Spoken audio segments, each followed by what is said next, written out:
Entonces, como siempre, todos los videos están ya dentro del canal, ordenados en listas de reproducción. Entonces pueden meter dentro del canal y ir a donde dice playlist o listas y ahí está todo acomodado. Y los pueden ver todos los videos en orden. Y también, gracias a Dios, podemos cambiar la velocidad de los videos. Entonces lo pueden ver los videos las veces que ustedes quieran y también pueden repetir, retroceder el video, ah, cambiar la velocidad del video, ponerlo más rápido o más lento según nuestros gustos. Ok, gracias a Dios. Se puede hacer eso. Y ahora vamos a empezar con lo resto de Mateo capítulo 26. Entonces, la semana pasada habíamos hablado sobre la Eucaristía. Mucho que aprender sobre la Eucaristía. Entonces, por favor, miren ese video si no lo han visto, pero aquí dice el versículo 26. Mientras comían, Jesús tomó pan y habiéndolo bendecido, lo partió y dándoselo a los discípulos, dijo, tomen, coman, esto es mi cuerpo. Y tomaron una copa y habiendo dado gracias, se la dio diciendo, beban todos de ella, porque esto es mi sangre del nuevo pacto, ¿ok? Que es derramada por muchos para el perdón de los pecados. Les digo que desde ahora no beberé más de este fruto de la vid hasta aquel día cuando lo beba nuevo con ustedes en el reino de mi Padre. Entonces, a la semana pasada, repito, habíamos hablado de la Eucaristía. El pan se consagra y se convierte en el cuerpo, la sangre, alma y divinidad de nuestro Señor Jesucristo. El vino igual se consagra y se hace cuerpo, se vuelve en el cuerpo, la sangre, alma y divinidad de nuestro Señor Jesucristo. ¿Ok? Entonces, ambos elementos, el pan consagrado y el vino consagrado, se convierten ambos en el cuerpo, la sangre, la alma y la divinidad de nuestro Señor Jesucristo. ¿Sí? Ahora, pregunta, entonces, ¿por qué dice Jesús tomó el pan y dijo, esto es mi cuerpo, y tomando el vino, dijo, esto es mi sangre? ¿No indicaría una diferencia, verdad? Que el cuerpo es el pan consagrado solamente y el vino solamente es la sangre. ¿Qué no más bien sería esa interpretación? La respuesta es no, porque como había dicho la semana pasada, al decir que el pan es el cuerpo de Cristo, estamos diciendo que también es la sangre de Jesucristo, porque no es un pan muerto, es un pan vivo, es cuerpo vivo y por lo tanto tiene la sangre. ¿Sí? Como está escrito en Génesis y Levítico, la sangre, en la sangre ahí está la vida. Entonces, como es un cuerpo vivo, tiene que tener la sangre. Y cuando Jesús se nos presenta a nosotros hoy en día, Él está cuerpo, alma, sangre, divinidad, es uno en Él. ¿Sí? Ahorita su sangre no está derramada, no le falta sangre a nuestro Señor Jesucristo en el cielo, sentado a la derecha del Padre, sino tiene su cuerpo, su sangre, ¿verdad? Su alma está unido a su divinidad, unido. No hay como cuando falleció nuestro Señor Jesucristo, se separó la alma del cuerpo, así no está nuestro Señor, se separó el alma del cuerpo, así no está nuestro Señor Jesucristo hoy, sentado a la derecha del Padre, la sangre lo tiene dentro de él, su alma dentro de su cuerpo. Entonces todo es uno y por lo tanto, al decir que es el cuerpo de Jesucristo, estamos diciendo que es el cuerpo, sangre, alma y divinidad de nuestro Señor Jesucristo. También con el vino, al decir que es la sangre, el hecho de que la sangre no está separado de su cuerpo, eso nos dice que también es su cuerpo, su alma y divinidad. Y eso lo hablamos la semana pasada. ¿Ok? Entonces, y eso también lo dice San Pablo, 1 Corintios capítulo 11, versículo 27. Por favor, miren el video anterior donde doy la explicación donde San Pablo da esta misma interpretación, esta misma enseñanza. Ahora dice nuestro Señor Jesucristo, les digo que desde ahora no beberé más de este fruto de la vid hasta aquel día cuando lo beba nuevo con ustedes en el reino de mi Padre. ¿A qué se refiere aquí nuestro Señor Jesús? Aquí en Mateo 26, 29 es referencia a la fiesta de bodas. ¿Te recuerdan en Mateo capítulo 22, versículos 1 al 14, cuando habla de la fiesta de bodas, nuestro Señor Jesús, ¿verdad? Él hizo referencia también al libro de Isaías, este concepto de una fiesta de bodas. Viene desde el libro de Isaías. Por favor, miren ese video de Mateo capítulo 22, porque yo voy en pleno detalle explicando el significado de esa parábola, pero es en referencia a eso, ¿sí? Todo se culmina en el día de su resurrección, cuando resucitamos, en el día de resurrección, cuando nosotros resucitamos, vamos a resucitar, vamos a estar en cuerpo y en alma unidos, jamás volveremos a morir, no va a haber enfermedad ni violencia, ¿sí? Y vamos a estar allí con Jesús, ¿sí? Entonces aquí Jesús está describiendo su sacrificio, también su gloria y también la resurrección, ¿verdad? De nuestros cuerpos también aplica a eso. O sea, Jesús nuestro Señor, este es el sinopsis de lo que acabo de decir. En los versículos 26 al 28 habla de su sacrificio, ¿verdad?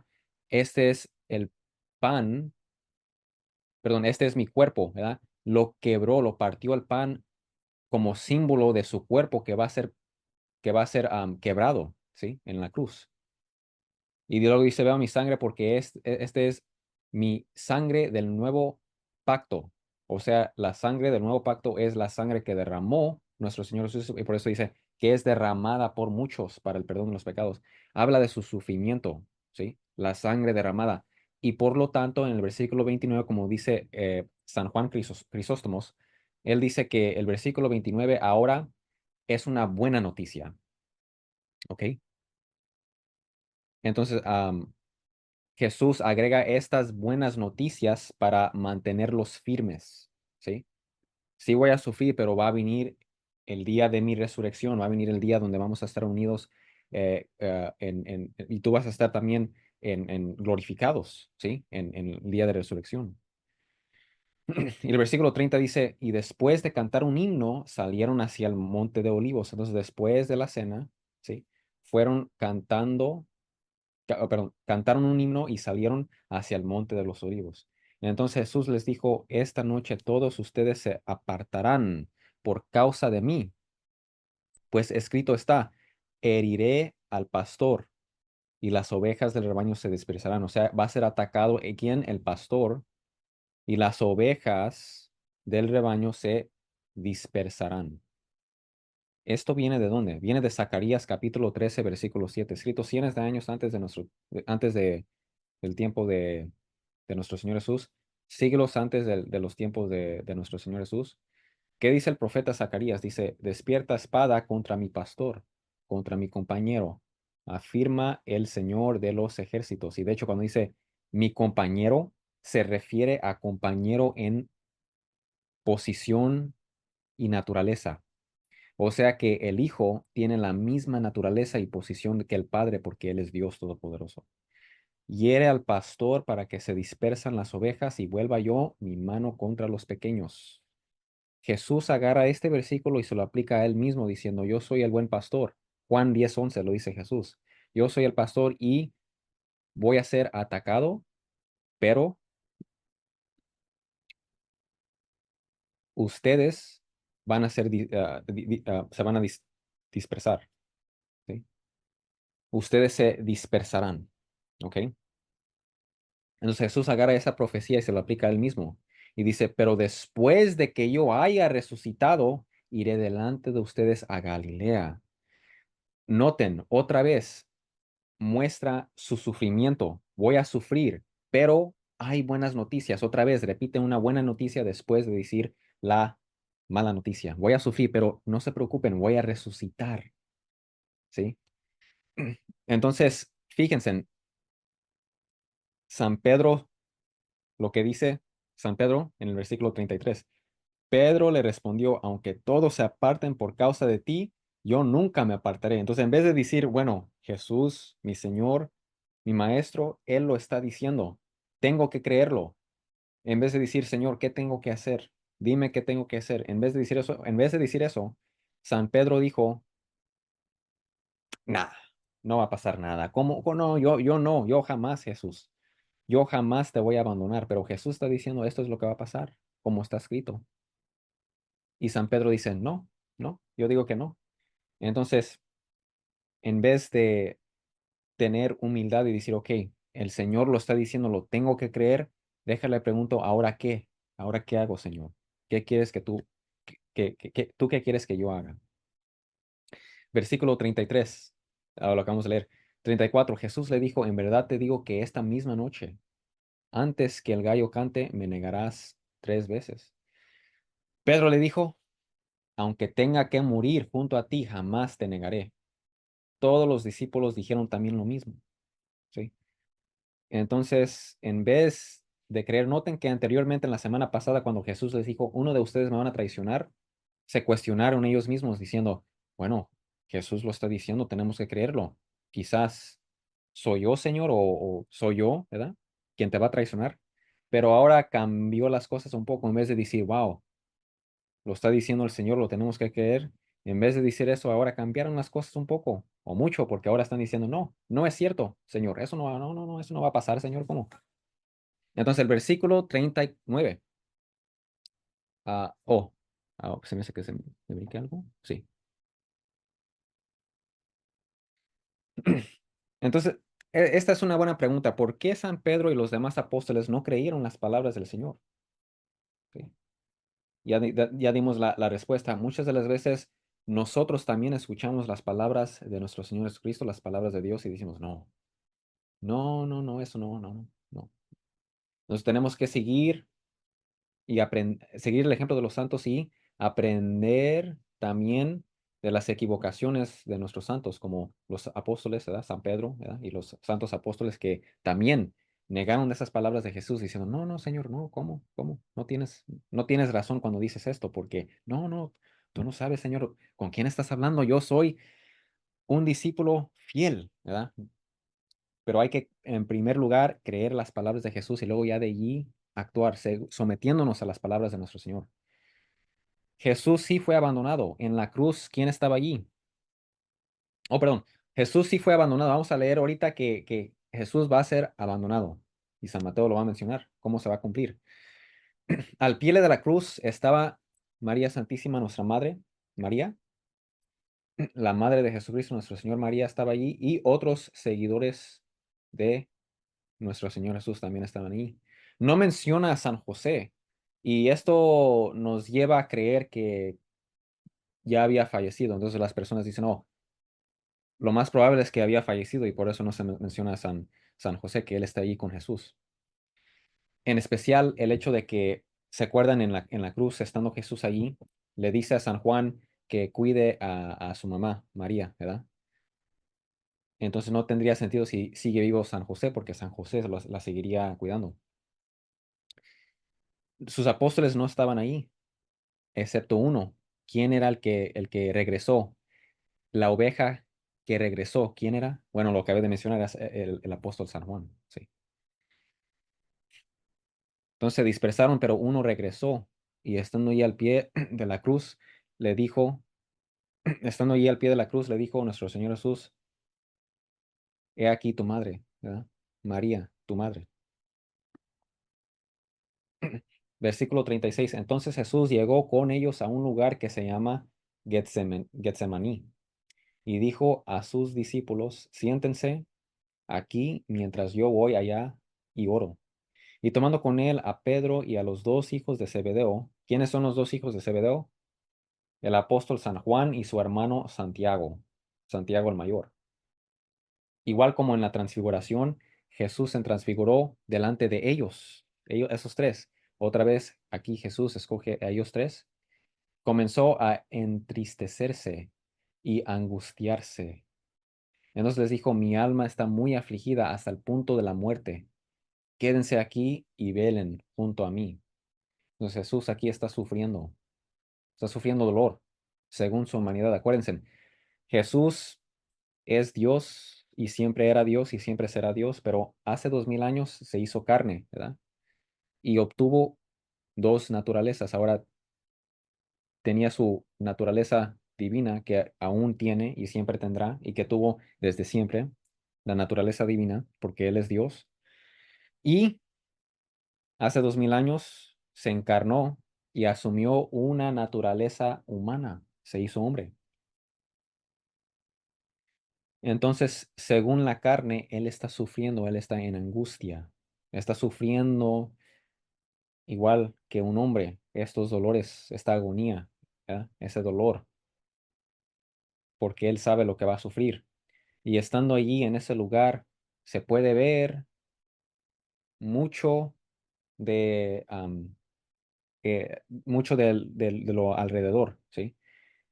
Entonces, Él pudo ver a los soldados llegando hacia Getsemaní, ¿sí? Yendo a arrestarlo, ¿verdad? Porque ¿dónde se encuentra Getsemaní? Se encuentra al este de Jerusalén, al lado oeste del Monte de los Olivos. Entonces, se puede ver Jerusalén desde allí. Y él sabía pues que ya venían por él. Y Getsemaní significa prensa de aceite, ¿verdad? Como se obtiene, ahora esta es la pregunta, ¿cómo se obtiene el aceite de oliva? Bueno, se tiene que triturar o prensar o batir las aceitunas para que luego salga el aceite, ¿verdad? Entonces, el aceite, acuérdense, ya hemos hablado de esto, el aceite representa el Espíritu Santo. Entonces, ¿cómo se derrama el Espíritu Santo? Se derramó en el día de Pentecostés, ¿verdad? Y también recibieron el Espíritu Santo los apóstoles en Juan capítulo 20 para perdonar pecados, ¿verdad? En el sacramento de la confesión. Pero esto sucedió cuando, después del sufrimiento de nuestro Señor Jesús. Entonces, las aceitunas representan a Jesús. Él fue golpeado, aplastado, igual como se hace con las aceitunas para que salga el aceite, para que salga después el Espíritu Santo, para que venga después el Espíritu Santo.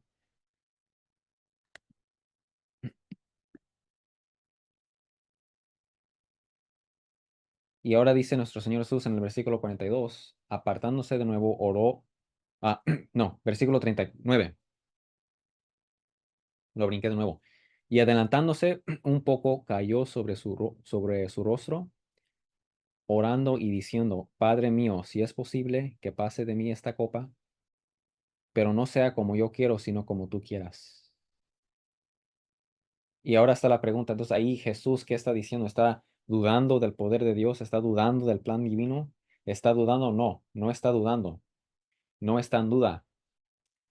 Jesús se sometió completamente a la voluntad de Dios Padre.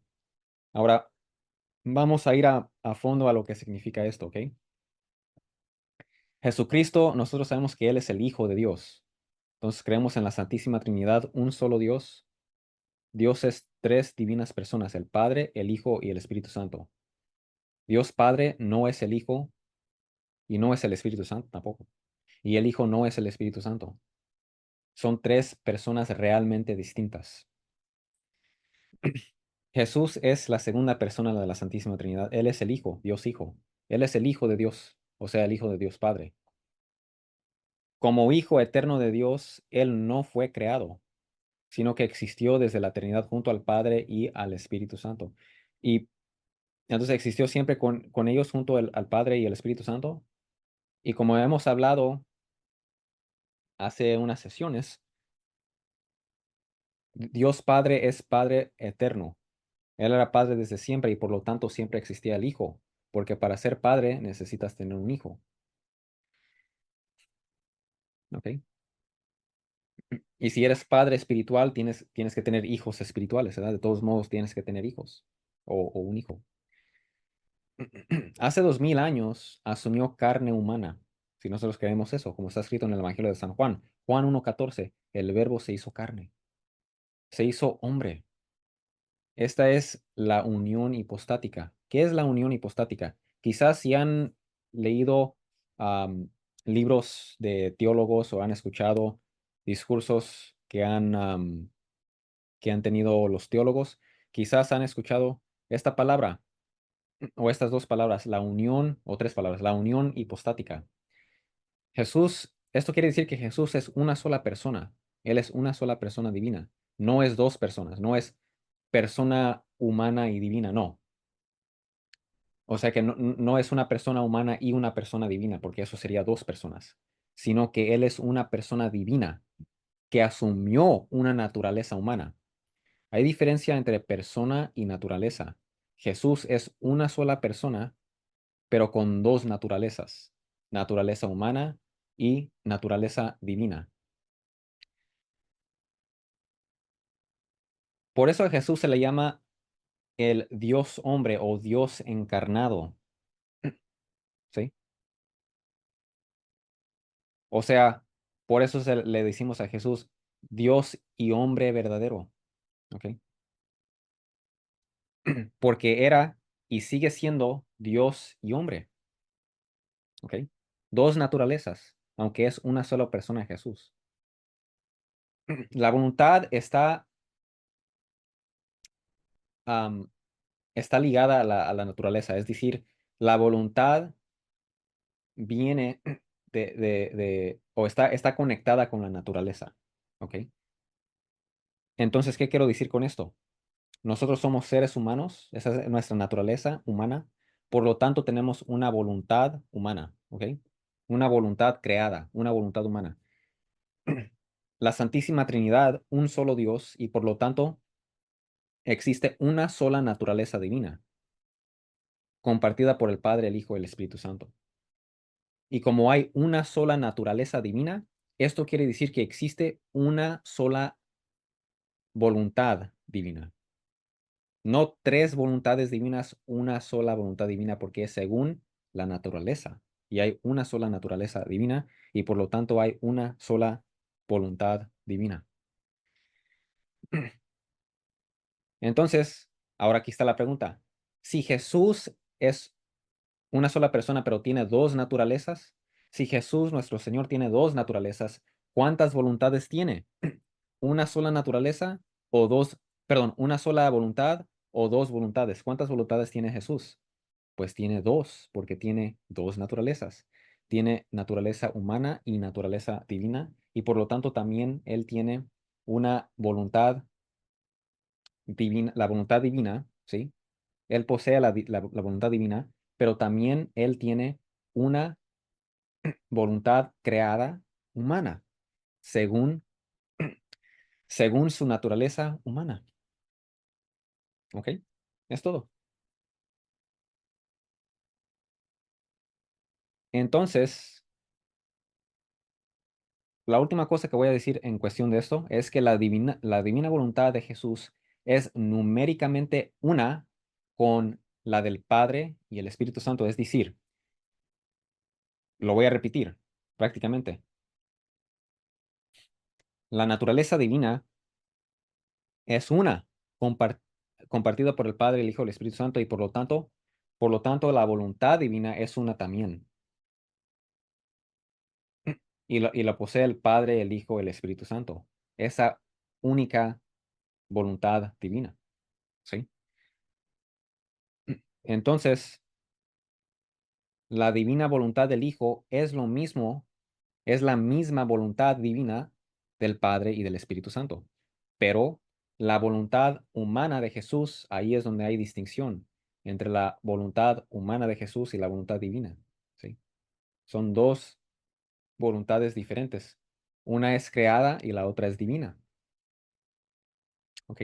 Pero esa voluntad humana de Jesús 100% de las veces, siempre, siempre, siempre estaba sometida a la voluntad divina. Y aquí lo escribí, tienen la misma voluntad divina, el Padre, el Hijo, el Espíritu Santo, pero cuando Jesús se hizo humano, se hizo hombre, obtuvo una voluntad humana, una voluntad creada.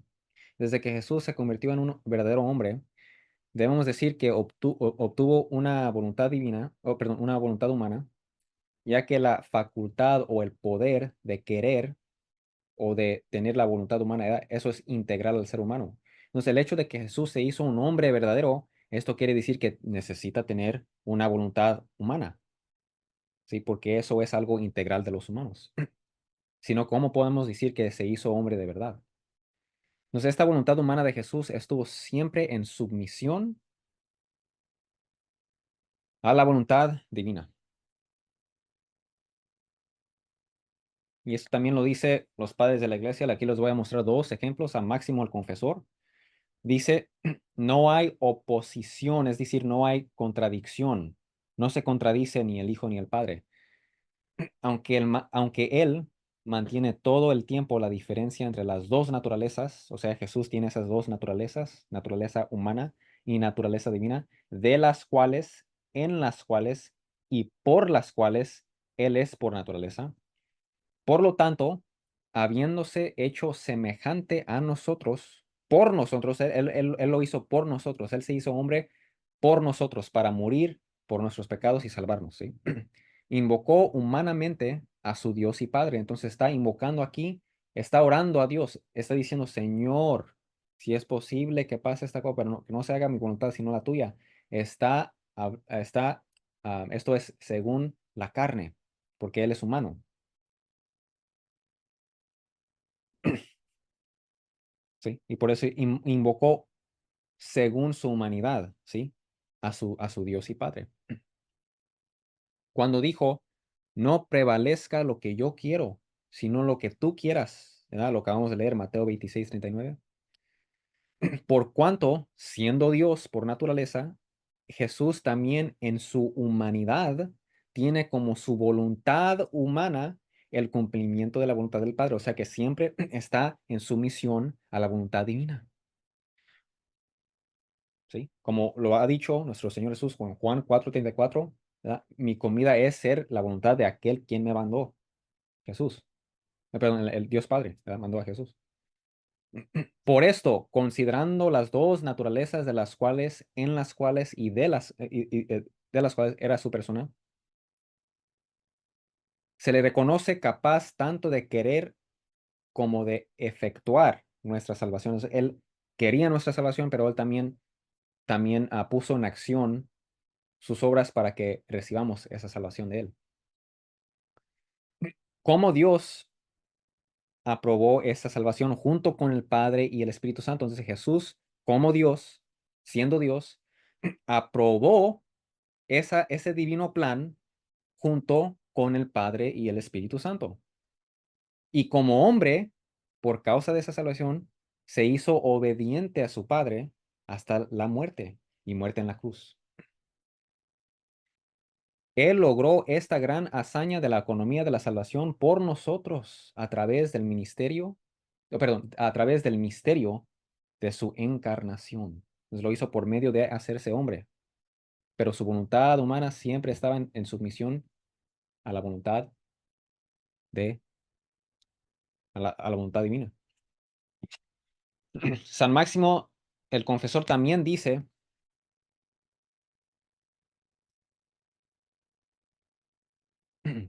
también dice que la divina voluntad de Cristo es la misma que la voluntad del Padre, ¿sí? Y esto lo dice aquí. Dice, sin embargo, si entiendes que el propósito de la frase no prevalezca lo que yo quiero, sino lo que tú quieres, cuando dice eso, no es ser el hombre igual a nosotros, sino el hombre que consideramos como Salvador. O sea que Jesús no es un hombre cualquiera, Él es Dios encarnado. Entonces, Él tiene que tener la misma voluntad del Dios Padre, ¿verdad? Sí, sí lo tiene, la misma divina voluntad, pero su voluntad humana era distinta a la voluntad divina. Y eso lo miramos aquí en Mateo 26:39. Entonces habrás confesado el acuerdo final de su voluntad humana con la voluntad divina. Miren lo que dice de la voluntad divina. La voluntad divina, que es a la vez suya, o sea, del Hijo, y del Padre. Es la misma voluntad divina que poseen el Padre, que posee el Padre, el Hijo y el Espíritu Santo.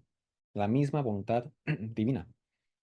Y por eso escribí aquí la voluntad del Padre, o sea, la voluntad divina, es la misma voluntad divina del Hijo y del Espíritu Santo, porque la naturaleza divina es una sola, porque hay un solo Dios. Vamos a ver ahora qué dice San Juan Damasceno o San Juan de Damasco. Él afirma esto, lo mismo, en su exposición de la fe ortodoxa. Libro 3 de la exposición de la fe ortodoxa. Cuando él dice fe ortodoxa, no se refiere a los ortodoxos, es decir, los cristianos que están en cisma con nosotros. No, nosotros también somos ortodoxos en el sentido de que guardamos las enseñanzas originales del cristianismo. Eso es lo que quiere decir ortodoxo. ¿Ok? Dice esto, dice, cuando dijo nuestro Señor Jesús, Padre, si es posible, pase de mí esta copa, pero no como yo quiero, sino como tú. Mateo 26:39. No está claro es una pregunta, sí, está diciendo, no está claro para todos que él dijo esto como una lección para nosotros de pedir ayuda en nuestras pruebas solo a Dios y de preferir la voluntad de Dios a la nuestra y como prueba de que Él realmente se apropió de los atributos de nuestra naturaleza. O sea, ¿qué está diciendo? Está diciendo, esto es prueba de que nuestro Señor Jesús se hizo hombre de verdad y nos está dando una enseñanza. Nos está dando la enseñanza de que cuando nosotros estemos en agonía, cuando nosotros estemos sufriendo, debemos de aclamar al Padre, aclamar a Dios. Nos está dando el ejemplo, dice él. No es que esté negando de la divina voluntad o del divino plan, no. Nunca, jamás. Sino que lo hizo porque nos está dando una lección, ¿sí? De cómo debemos de actuar. Y también en segundo lugar, porque está mostrando de que Él es hombre de verdad, sufriendo en realidad, está expresando su agonía, cuánto está sufriendo, ¿sí? Y que Él en verdad poseía dos voluntades, ahí está, dos voluntades, humana y divina, ¿ok? Naturales, ciertamente, y correspondientes a sus naturalezas, pero sin embargo, de ninguna manera opuestas entre sí, o sea que no están opuestas entre sí, no se contradicen. La voluntad humana siempre estaba en sumisión a la voluntad divina. Y ahora dice, cuando dice Padre, eso implica que es de la misma esencia, o sea que Él es Dios mismo. Pero si es posible, cuando dice si es posible, no significa que estuviera en ignorancia, ¿verdad? Sino que sirve para enseñarnos a preferir la voluntad de Dios a la nuestra. Entonces es una enseñanza que Jesús nos está dando. Igual como Él puso su voluntad humana en sumisión a la voluntad divina, también nosotros debemos de poner nuestra voluntad humana bajo para que esté en sumisión a a la voluntad divina. Porque solo es, porque solo eso es imposible si va en contra de la voluntad y el permiso de Dios. Pero no como yo quiero, sino como tú quieres, porque en cuanto es Dios, es idéntico al Padre, ¿verdad? Porque el Padre, Hijo y Espíritu Santo son un solo Dios.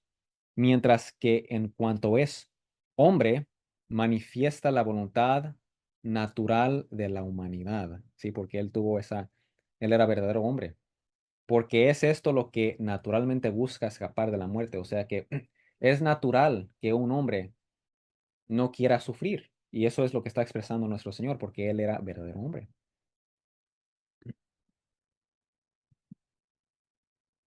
Ahora vamos a seguir. Aquí dice,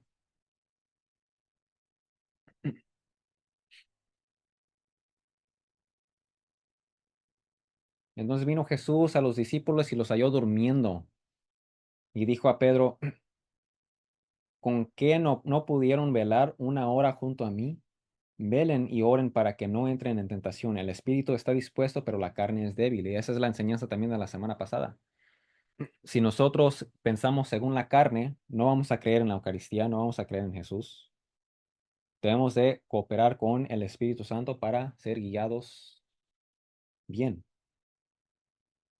Noten cómo todos se quedaron dormidos, los tres, pero Jesús le dijo a San Pedro, y he escuchado una interpretación de esto de que la razón es porque San Pedro era el jefe, ¿sí? San Pedro fue escogido para ser el jefe, y eso es, Jesús lo dice muy claramente en Juan capítulo 21, cuando después de su resurrección, lo dice claramente, yo te pongo a ti para que estés encargado sobre toda la iglesia. Y allí ya tuvimos un estudio bíblico sobre eso, sobre el papado.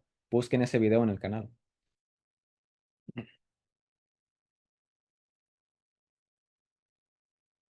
Apartándose de nuevo, oró por segunda vez, diciendo, Padre mío, si esta copa no puede pasar sin que yo la bebe, hágase tu voluntad. O sea, la copa de sufrimiento, de ese sufrimiento. Vino otra vez Jesús y los halló durmiendo porque sus ojos estaban cargados de sueño. Dejándolos de nuevo se fue y oró por tercera vez. Espérenme, ¿por qué está repitiendo la misma oración nuestro Señor? Dice, dijo otra vez las mismas palabras. Yo pensé que no debes de repetir oraciones. ¿Qué no dicen eso algunos protestantes? Bueno, Jesús lo hacía. No, no hay problema en eso. Entonces vino a los discípulos y les dijo, ¿todavía están durmiendo y descansando? Vean, ha llegado la hora y el Hijo del Hombre es entregado en manos de pecadores. Levántense, vamos, miren, está cerca el que me entrega. ¿Ok? Mientras Jesús estaba todavía hablando, Judas, uno de los 12, llegó acompañado de una gran multitud con espadas y palos de parte de los principales sacerdotes y los ancianos del pueblo. Los sacerdotes y los ancianos del pueblo judío, ¿sí? Sacerdotes judíos, ancianos judíos. El que lo entregaba les había dado una señal diciendo, al que yo bese, él es. Lo pueden prender. Enseguida se acercó a Jesús y dijo, salve, rabí, y lo besó. Lo saludó y lo besó, indicando, este es el hombre que tienen que arrestar. Amigo, dice Jesús esto, amigo, haz lo que viniste a hacer. Entonces Jesús le está dando permiso a hacerlo, ¿ok? Porque es parte del plan divino. Noten cómo Jesús le dijo, amigo. Igual como habíamos leído la semana pasada, dijo Jesús, el que meta su mano dentro del plato conmigo, ¿sí? Ese es el que me va a traicionar. Entonces, am, eso representa el hecho, como habíamos hablado la semana pasada, eso representaba que eran amigos, porque entre amigos, entre personas que se amaban íntimamente, comían del mismo plato. Entonces, lo que estaba diciendo allí es que uno, quien yo llamo amigo, me va a traicionar, y eso es lo que pasó. Amigo, haz lo que viniste a hacer, le dijo Jesús. Entonces ellos se acercaron, echaron mano a Jesús y lo arrestaron. Y uno de los que estaban con Jesús extendió la mano, sacó su espada y hiriendo al siervo del sumo sacerdote, le cortó la oreja. Entonces alguien que estaba allí con Jesús, uno de sus discípulos, ¿quién era? ¿Quién era? ¿Cuál apóstol era?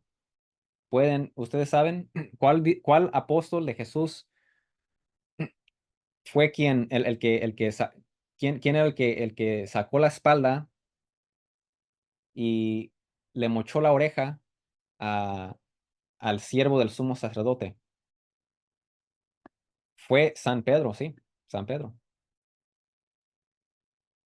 Entonces él sacó la espalda y pues dio el tiro con la espalda y acabó cortándole la oreja al siervo del sumo sacerdote, queriendo defender a Jesús. Pero acuérdense, ¿qué dijo Jesús? Jesús ya les había dicho muchas veces, esto tiene que pasar. Y ahora Jesús, miren lo que dice. Entonces Jesús le dijo, vuelve tu espada a su sitio, porque todos los que tomen la espada, a espada perecerán.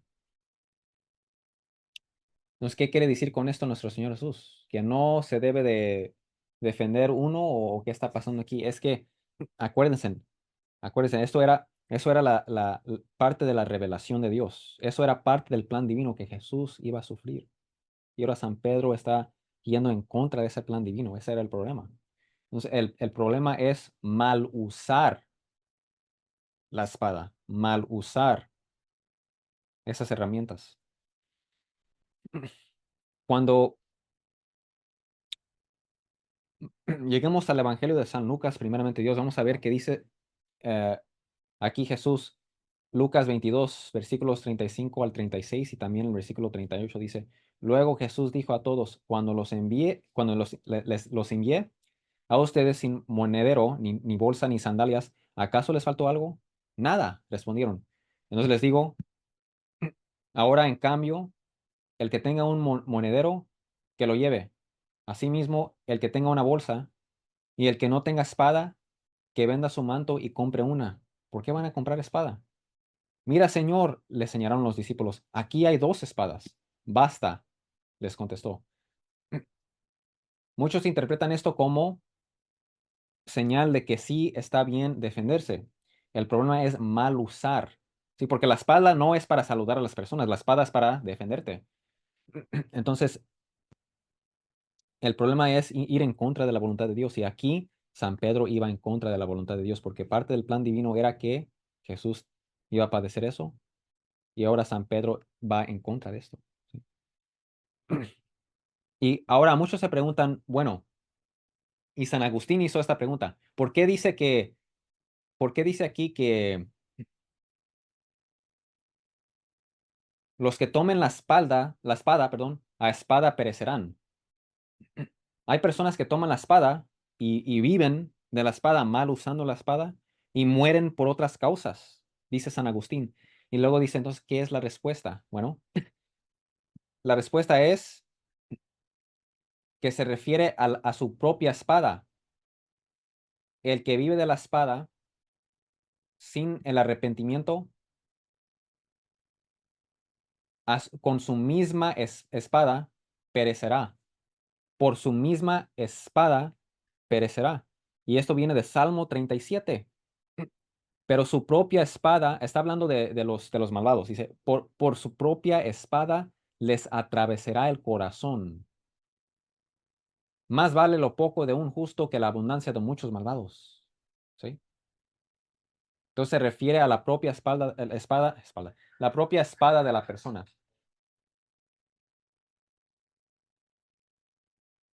¿Ok? ¿Vale? Entonces, obviamente, ¿sí?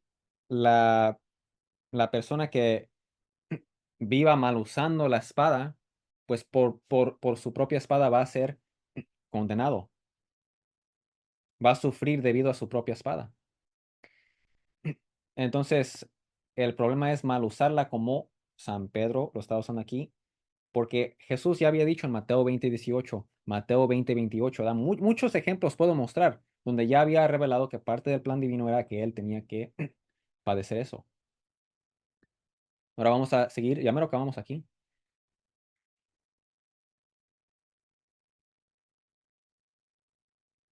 Dice Jesús, ¿o piensas que no puedo rogar a mi Padre y él pondría a mi disposición ahora mismo más de 12 legiones de ángeles? Pero ¿cómo se cumplirán entonces las escrituras que dicen que así debe de suceder? Entonces, note, Jesús está permitiendo esto según como está escrito en el Antiguo Testamento. ¿Sí? En aquel momento, Jesús dijo a la muchedumbre, ¿cómo, cómo contra un ladrón? Oh, perdón, como contra un ladrón.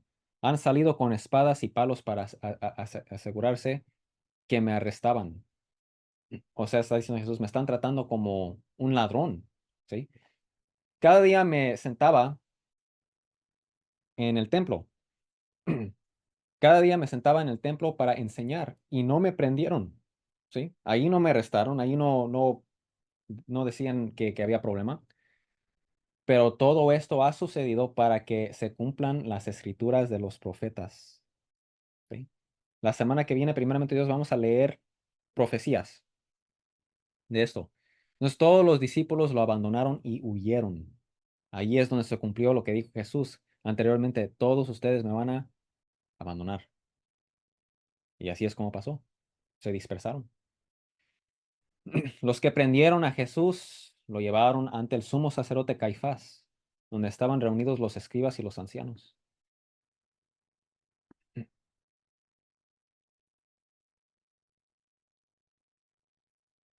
Pedro fue siguiendo de lejos a Jesús hasta el patio del sumo sacerdote, y entrando, se sentó con los guardias para ver el fin de todo aquello. Y los principales sacerdotes y todo el concilio, es decir, todo el Sanedrín o el concilio, procuraban obtener falso testimonio contra él, con el fin de dar muerte a Jesús, y no lo hallaron a pesar de que se presentaron muchos falsos testigos. Entonces, llegaron mucha gente diciendo cosas contradiciéndose unos a otros, contradiciéndose unos a otros, pues no había nada sustancial para poder condenar a nuestro Señor Jesús. Pero más tarde se presentaron dos que dijeron, este declaró, yo puedo destruir el templo de Dios y en 3 días reedificarlo. Miren cómo los evangelios miren cómo los evangelios se concuerdan, ¿sí? Los evangelios concuerdan porque esto, de hecho, también lo dice el apóstol, lo dice, el evangelio de San Juan, Juan capítulo 2. Jesús nunca dijo, yo puedo destruir el templo de Dios y en 3 días reedificarlos. Eran personas que estaban presentando falso testimonio. Jesús nunca dijo eso. Jesús no dijo eso. Lo que Jesús dijo es, si ustedes destruyen este templo, yo lo reedifico en 3 días. Pero él se refería al templo de su cuerpo. Entonces, no, él no estaba diciendo, él ni siquiera estaba hablando del templo que estaba presente allí, del templo en Jerusalén.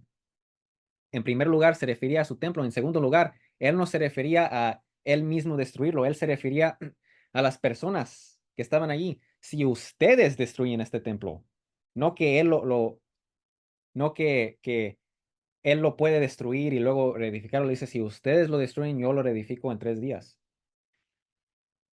Entonces,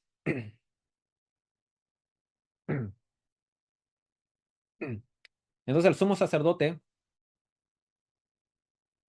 a ver, aquí estoy en 62.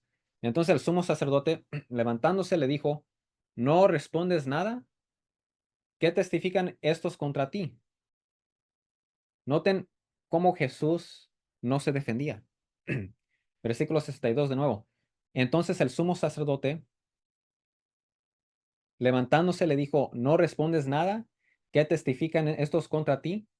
Pero Jesús se quedó callado y el sumo sacerdote le dijo, te ordeno por el Dios viviente que nos digas si tú eres el Cristo, el Hijo de Dios. Entonces Jesús no se defendía, no se defendía. Esto está según el Antiguo Testamento, tenía que suceder. Isaías 53:7. Maltratado y humillado. ¿Se acuerdan de Isaías capítulo 53? Todo el capítulo es sobre Jesús y lo vamos a leer de nuevo la semana que viene. Dice aquí, maltratado y humillado, ni siquiera abrió su boca, no se defendía. Como cordero fue llevado al matadero, como oveja que enmudece ante su trasquilador. Ni siquiera abrió su boca, no se defendía. Era como un cordero inocente llevado, ¿verdad?, a ser sacrificado. Un sacerdote levantándose le dijo, ¿no respondes nada? Pero Jesús se quedó callado y luego el sumo sacerdote lo puso bajo juramento diciéndole, te ordeno por el Dios viviente que nos digas si tú eres el Cristo, el Hijo de Dios. Y Jesús sí le contestó, le dijo, tú mismo lo has dicho. Sin embargo, a ustedes les digo que desde ahora verán al Hijo del Hombre sentado a la diestra del poder y viniendo sobre las nubes del cielo. Entonces, ¿qué está diciendo ahí Jesús? La semana pasada también usó esa misma frase, tú mismo lo has dicho. Esto es una manera de responder misteriosamente, ¿sí? Pero a la vez vemos que a través de los evangelios reconocemos que esto es, de hecho, una afirmación, es una manera de decir, la respuesta está en tu pregunta, ¿sí? Pero cuando lo dice es como misterioso, como que la persona se queda pensando, bueno, ¿qué?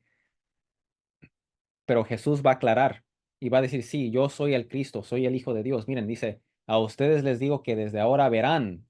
Aquí en el griego la palabra no es solamente ver con los ojos, sino es ver con la mente. ¿Cómo lo verán? Bueno, vamos a seguir leyendo. Dice, ustedes verán al Hijo del Hombre sentado a la diestra del poder y viniendo sobre las nubes del cielo. Ya hemos hablado de eso. ¿Qué quiere decir venir sobre las nubes del cielo? Se refiere a venir en juicio. Isaías 19:1. Profecía contra Egipto. Miren al Señor. Llega a Egipto montado sobre un nube veloz. Los ídolos de Egipto tiemblan en su presencia. El corazón de los egipcios desfallece en su interior. Entonces, hablando de este castigo que Dios le va a dar a los egipcios en Isaías, habla de él viniendo en las nubes. Y ese es el castigo que le dio a Jerusalén al rechazar al Mesías. ¿Qué sucedió en el año 70? La destrucción del templo. Jerusalén fue atacado. Jesús vino en las nubes, vino con su poder, vino en juicio. Y eso también nos, nos lleva a Daniel, al libro de Daniel, capítulo 7, versículos 3 al 14. Dice Daniel, hablando de su visión, dice, vi que alguien con el aspecto de un hijo de hombre venía entre las nubes del cielo. Entonces él veía a quién, a alguien que se parecía a un hombre, pero no es solamente un hombre, sino es Dios mismo, Jesús. Se acercó al anciano de días. Aquí en este contexto está hablando del Padre, se acercaba a Dios Padre. Aquí está hablando de su ascensión. Jesús va a ascender al cielo y por eso dice, el Hijo del Hombre estará sentado a la diestra del poder. ¿Por qué? Porque Él va a subir al cielo y desde el cielo va a ir a juzgar a este pueblo que lo rechazó. Dice, se acercó al anciano de días porque Jesús, después de resucitar, ascendió a los cielos y ahora está sentado a la derecha del Padre. ¿Qué quiere decir que está sentado a la derecha del Padre? Bueno, que eso quiere decir que Él tiene el poder y por eso dice que estará sentado a la diestra del poder.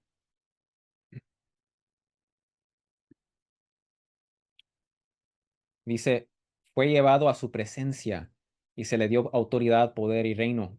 Todos los pueblos, naciones y lenguas lo adorarán y por eso se extiende el evangelio a través de toda la tierra. ¿Sí?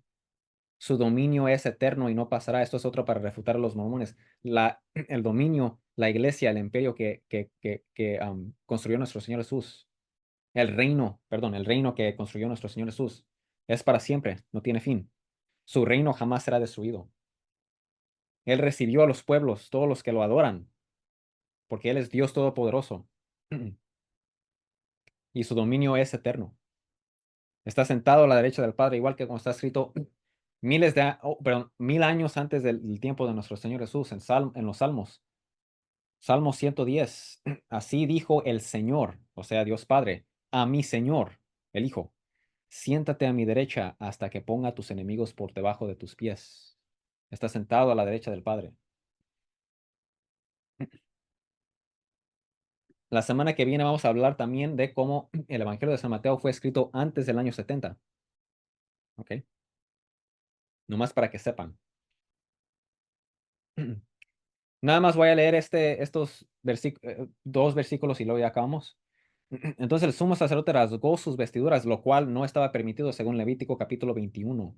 No estaba permitido que, dice ahí que si hay un sumo sacerdote entre ustedes, no se puede rasgar sus vestiduras. Y lo hizo, diciendo, ha blasfemado. Entonces, lo está acusando de blasfemar mientras él rasga sus vestiduras. ¿Qué necesidad tenemos de más testigos? Ahora mismo ustedes han oído la blasfemia. ¿Qué les parece? Él es digno de muerte, le contestaron. Ellos mismos dijeron, lo tenemos que matar.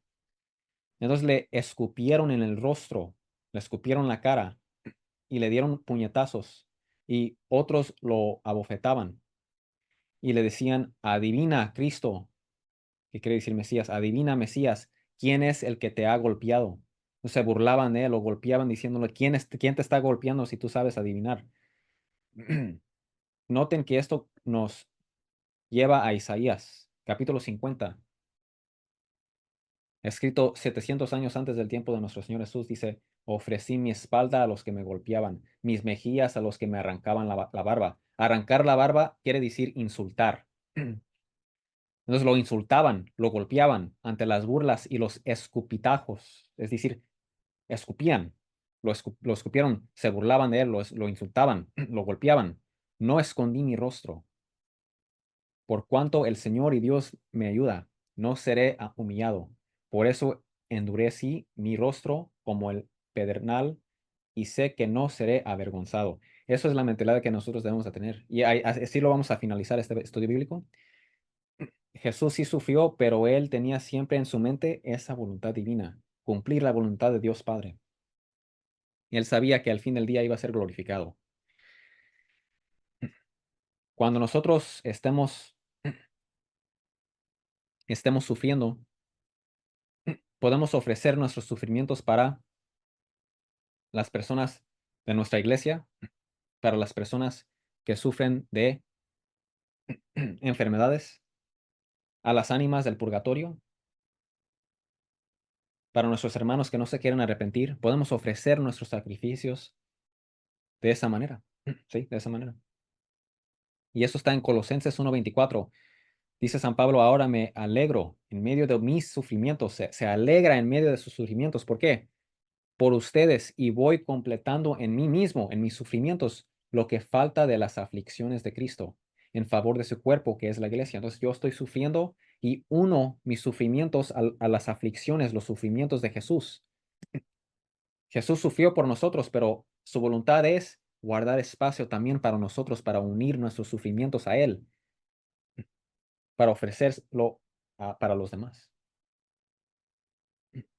Primero de Pedro 4. Queridos hermanos, no extrañen del fuego de la prueba que están soportando, como si fuera algo insólito. Al contrario, alégrense de tener parte en los sufrimientos de Cristo, para que también sea inmensa su alegría cuando se revele la gloria de Cristo. Dichosos ustedes si los insultan por causa del nombre de Cristo, porque el glorioso Espíritu de Dios reposa sobre ustedes.